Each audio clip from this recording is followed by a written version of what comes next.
L'édifice du Centre, l'un des bâtiments les plus connus du pays. C'est le joyau des édifices du Parlement à Ottawa et un symbole canadien fondamental. Conçu dans le style néo-gothique par John Pearson, c'est un véritable chef-d'œuvre architectural. Combinant d'immenses dimensions avec un sens artistique et un savoir-faire méticuleux. Il rappelle Westminster tout en étant typiquement canadien.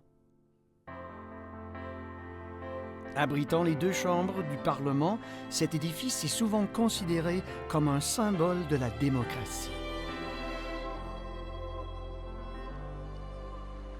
Ce bâtiment historique est fermé dans le cadre du plus grand et du plus complexe projet de remise en état d'un édifice du patrimoine jamais entrepris au Canada.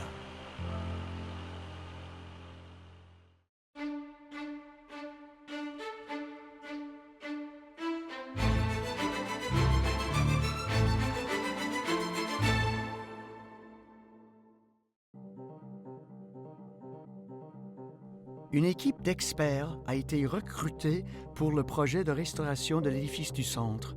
Ce sont des spécialistes de l'accès par corde. Leur tâche consiste à protéger les 4 pinacles historiques situés à chaque coin de la Tour de la Paix. Il s'agit d'un défi de taille qui n'est pas à la portée de tous. Les pinacles sont temporairement enveloppés et sécurisés pendant que la construction de l'édifice du Centre se poursuit.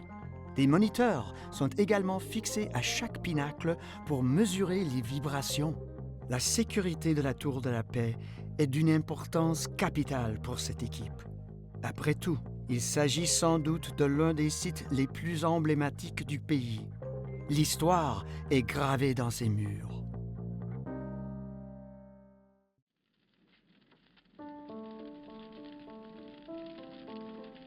La construction de la Tour de la Paix a commencé après l'incendie de 1916 qui a détruit la Tour Victoria, qui était parmi les premiers bâtiments du Parlement.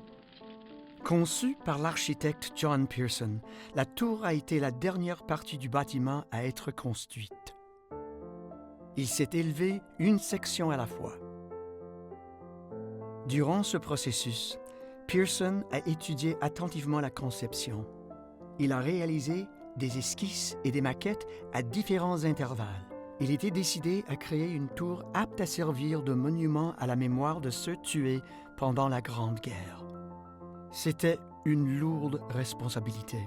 Pearson aurait même rêvé de la tour et, en ses propres mots, il a vécu avec elle si longtemps, jour et nuit, en raison de son désir de produire une conception appropriée qui réponde à la fois à sa vision esthétique et à sa vision d'ingénieur. Certains pensent que la Tour de la Paix a couronné la carrière de l'architecte Pearson. D'autres noms ont été envisagés. La Tour Victoria, la Tour de la Victoire, la Tour de la Paix et de la Victoire. Mais Pearson était catégorique. Ce ne pouvait être que la Tour de la Paix.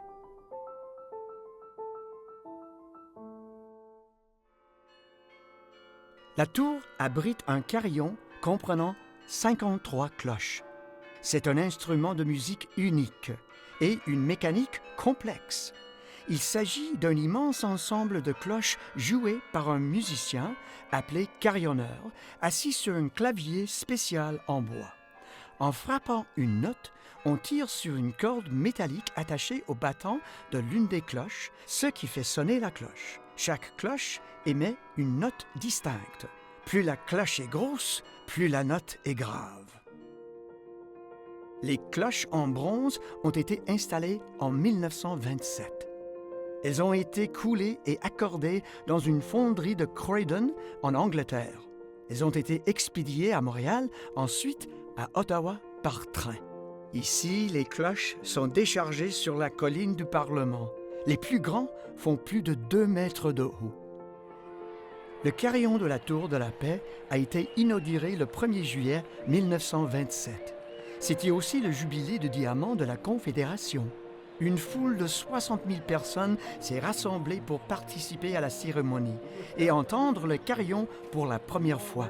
Il s'agissait également de la première émission radiophonique nationale en direct. Selon certaines informations, plusieurs millions de personnes l'ont écouté. It was thereupon decided to install the carillon as the crowning feature of the Memorial Tower and as the most fitting symbol of the peace. Le premier ministre de l'époque, Mackenzie King, a qualifié le carillon de « voix de la nation ».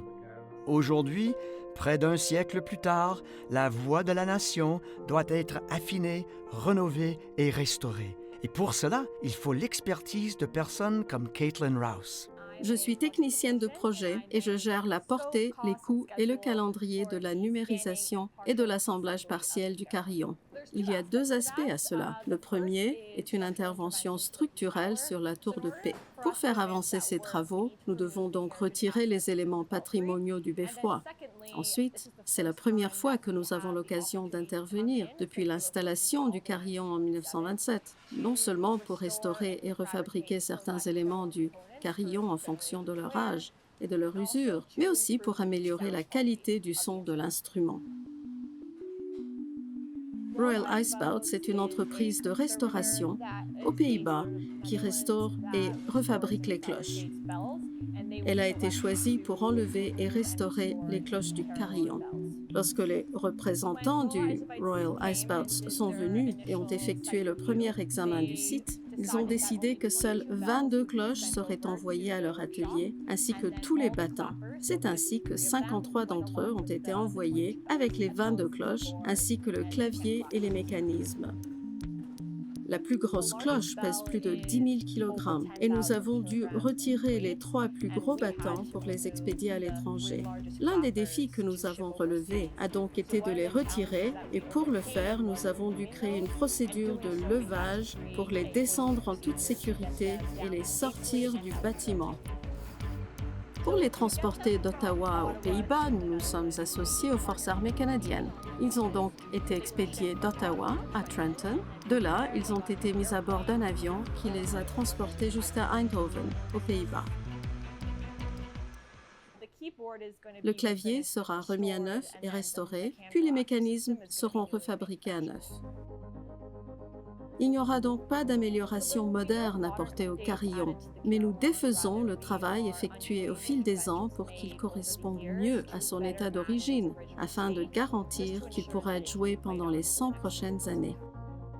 Le carillon a été commandé pour commémorer les héros tombés au combat pendant la Première Guerre mondiale, et il est aussi directement lié à notre identité culturelle, puisqu'il est joué lors des cérémonies et des célébrations ici, sur la colline.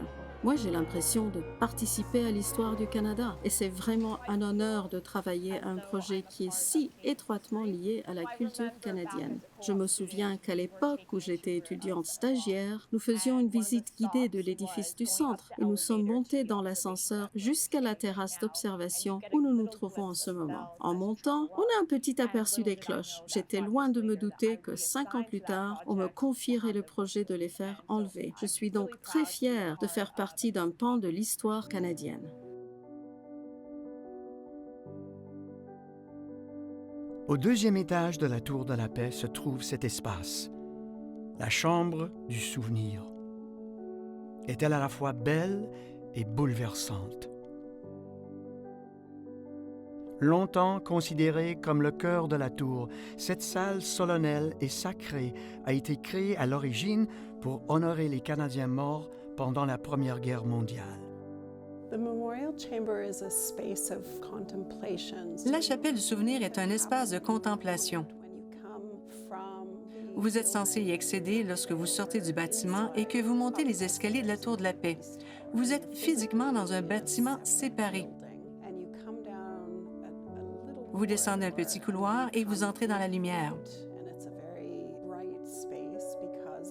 C'est un espace très lumineux grâce aux vitraux qui s'élèvent sur plusieurs étages. Le plafond est également haut de plusieurs étages, de sorte que vous avez l'impression d'être soulevé, mais aussi d'entrer dans un boisé sacré. Pearson l'a imaginé de la manière suivante.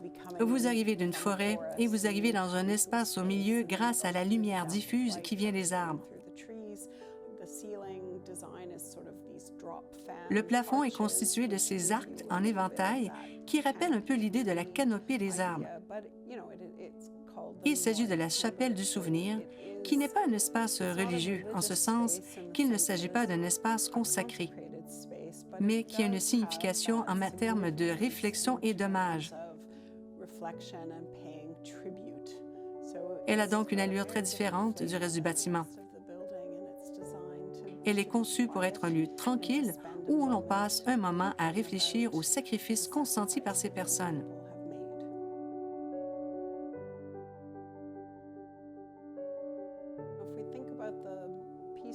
Si nous considérons la Tour de la Paix comme la colonne vertébrale du bâtiment, la chapelle du souvenir en est le cœur.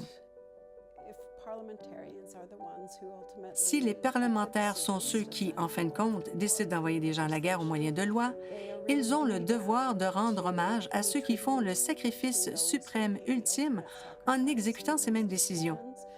Ils doivent penser à eux lorsqu'ils prennent ces décisions. Ils ne doivent pas prendre ça à la légère.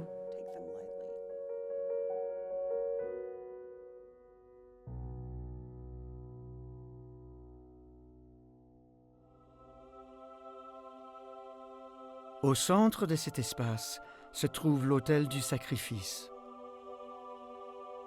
Il est en pierre calcaire de Hopton, le même type de pierre utilisé pour marquer les cimetières du Commonwealth. Sur le côté est inscrit un extrait du célèbre roman et allégorie de l'écrivain anglais John Bunyan, Le voyage du pèlerin. Il est surmonté du livre du souvenir de la Première Guerre mondiale, qui contient les noms de plus de 66 000 Canadiens morts pendant la Grande Guerre. La guerre qui devait mettre fin à toutes les guerres.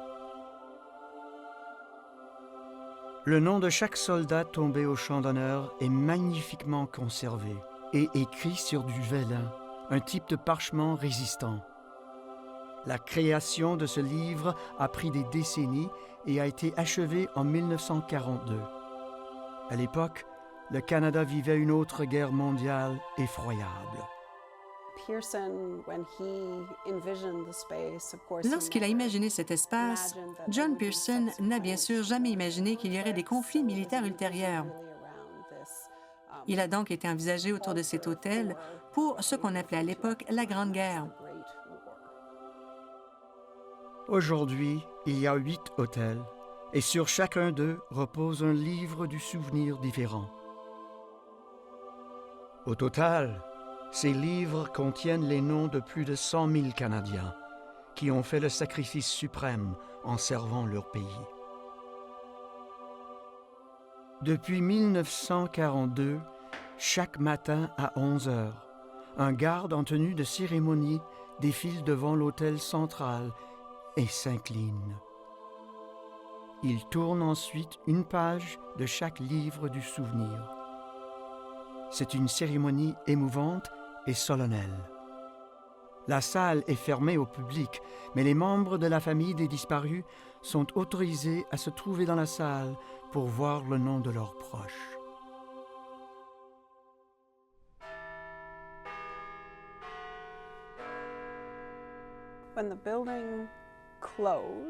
Lorsque le bâtiment a fermé et que nous avons déménagé dans l'édifice de l'Ouest, nous y avons transféré les livres du souvenir. La cérémonie de la page tournée se poursuit donc encore aujourd'hui dans un espace qui n'est pas la chapelle du souvenir, mais qui convient au maintien de cet hommage. Les livres suivront la Chambre des communes. Ainsi, lorsque la Chambre des communes retournera dans l'édifice du centre, les livres feront l'objet d'une cérémonie de clôture dans l'édifice de l'Ouest, dans la salle du souvenir, et le lendemain à 11 heures, lors de la cérémonie de la page tournée, les livres seront exposés dans la chapelle du souvenir.